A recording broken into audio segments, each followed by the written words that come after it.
Hi, good afternoon, everyone. My name is Ashley. On the journey of youth, peer pressure is like a common challenge. It also makes us hesitate between fitting in with the group or stay on our path, and leave us confused about whether to follow others' pace or stay on our own path. Today, I want to share with you how to overcome this challenge. Hold fast to true passions, find your own vision, and remember, each of us is a protagonist of our own life. The one major impact of peer pressure is that it pushes us blindly to chase others' footsteps. Well, ignoring the fact that life has different time zones. This is particularly obvious in our studies.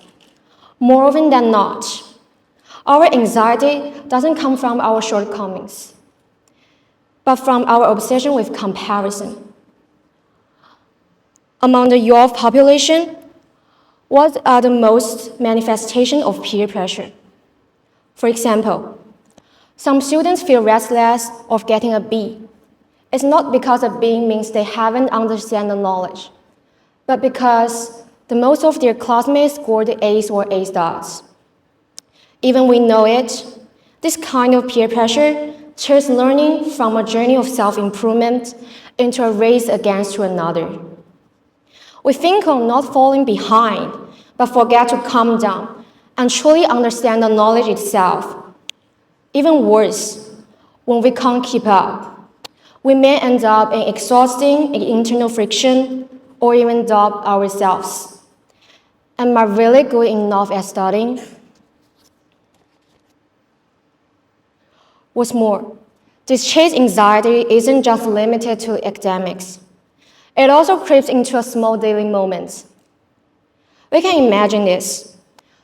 During summer break, you scroll through WeChat moments or Instagram, and you see some few posts.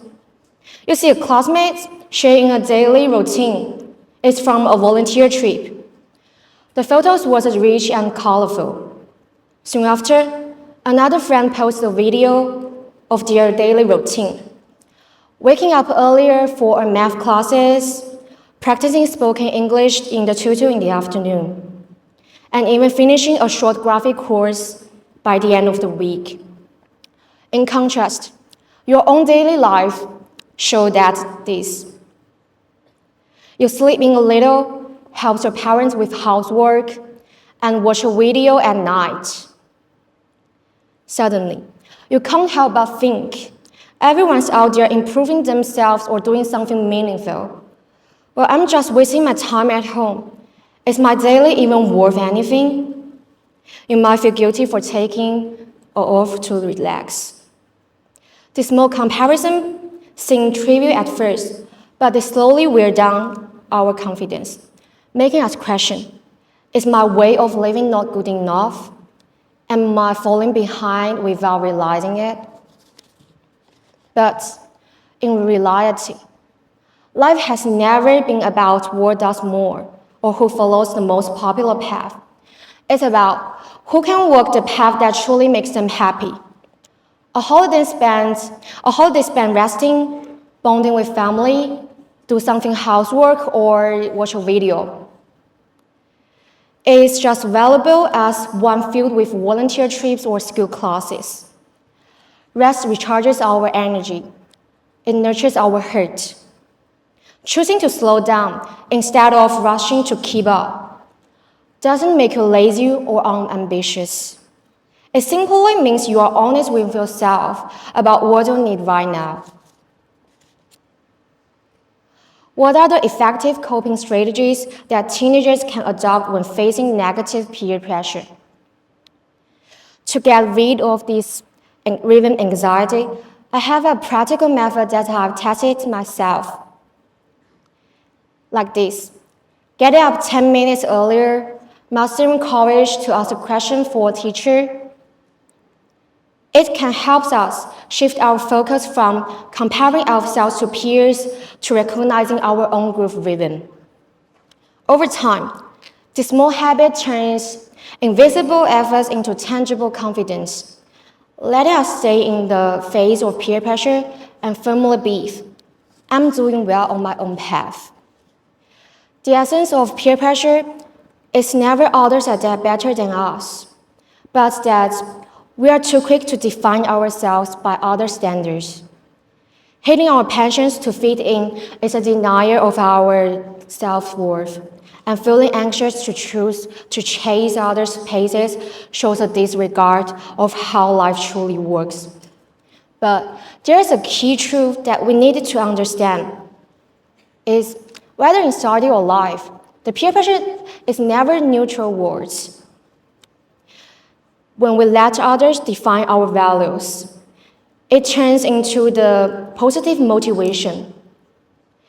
But when we use it to drive our growth, it becomes negative peer pressure when we chase other footsteps. We can learn from their strengths, like a classmate efficient study methods or a friend's efficient attitude, and turn those into motivation for our own growth. But we never need to copy their life entirely.